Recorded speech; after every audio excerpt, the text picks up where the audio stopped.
கடலுக்கு அடியில ஒரு நகரமே இருக்கா? அதுவும் நம்ம வாடிகன் சிட்டி மாதிரி ஒரு புனிதமான இடமா? அட்லாண்டிஸ் பத்தி கேள்விப்பட்டு இருப்பீங்க. ஆனா சமீபத்துல ஆழ்கடல்ல கண்டுபிடிக்கப்பட்ட சில மர்மமான கட்டிடங்கள் உலகத்தையே உலுக்கியிருக்கு. அது என்ன? அது நிஜமா மனிதர்கள் கட்டுனதா இல்ல ஏலியன்ஸோட வேலையா? வாங்க எவிடன்ஸோட பார்ப்போம். ஜப்பான் நாட்டுக்கு பக்கத்துல இருக்கிற யோனாகுனி தீவுல 1986ல ஒரு டைவர் ஒரு பெரிய கல் அமைப்பை கண்டுபிடிச்சாரு. இது பாக்குறதுக்கு அப்படியே வாடிகன் சிட்டில இருக்கிற படிகள் மாதிரியும் கோபுரங்கள் மாதிரியும் இருக்கு. இதுக்கு பேரு தான் யோனாகுனி மவுமெண்ட்.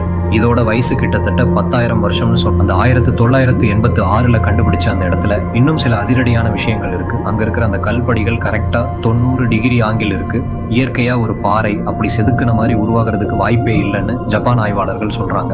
அது மட்டும் இல்லாம அங்க சில மர்மமான குறியீடுகளும் விலங்குகளோட உருவங்கள் செதுக்கப்பட்ட சில பாறைகளும் கிடைச்சிருக்கு. இதையெல்லாம் பார்க்கும்போது இது ஏதோ ஒரு பழைய காலத்து நாகரிகத்தோட தலைநகரம் மாதிரி இருக்கு. டாக்டர் மாசாகி கிமுரா அப்படின்றவர் என்ன சொல்றாருன்னா, அங்க ஒரு பெரிய ஸ்டேடியம் மாதிரி ஒரு அமைப்பும் பெரிய கோட்டை சுவர்களும் இருக்கு. இதையெல்லாம் 10,000 வருஷத்துக்கு முன்னாடி எந்த மிஷினும் இல்லாம மனுஷங்க எப்படி செதுக்கி இருப்பாங்க? இதுதான் இப்போ இருக்கிற மிகப்பெரிய கேள்வி. இது எப்படி உருவாச்சுன்னு சயின்டிஸ்ட் கிட்ட கேட்டா, இது இயற்கையா உருவான பாறைகளா இருக்கலாம்னு ஒரு தரப்பு சொல்லுது. ஆனா அங்க இருக்கிற நேர்த்தியான ஸ்டெப்ஸ் மற்றும் ஆங்கிள்ஸை பார்த்தா மனிதர்கள் செதுக்குனது மாதிரியே இருக்கு. அந்த காலத்துல கடலோரத்துல இருந்த ஒரு சிட்டி ஐஸ் ஏஜ் முடிஞ்சு பனிப்பாறைகள் உருகுனதுனால கடலுக்கு அடியில போயிருக்கலாம்னு டாக்டர் மாசாகி கிமுரா போன்ற ஆய்வாளர்கள் ஆதாரத்தோட சொல்றாங்க.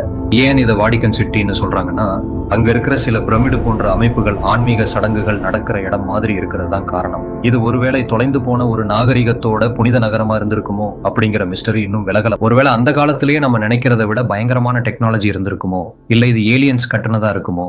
ஏன்னா இவ்வளவு துல்லியமா கடலுக்கு அடியில ஒரு நகரத்தை உருவாக்குறது சாதாரண விஷயம் இல்ல. கடலுக்கு அடியில இன்னும் நாம 5% கூட முழுசா தேடல. இன்னும் எத்தனை நகரங்கள் அங்கே ஒளிஞ்சிருக்கோ? நீங்க என்ன நினைக்கிறீங்க? இது இயற்கையா இல்ல மனிதர்கள் கட்டுனதா? கமெண்ட்ல சொல்லுங்க. லைக் அண்ட் சப்ஸ்கிரைப் பண்ணுங்க. நன்றி.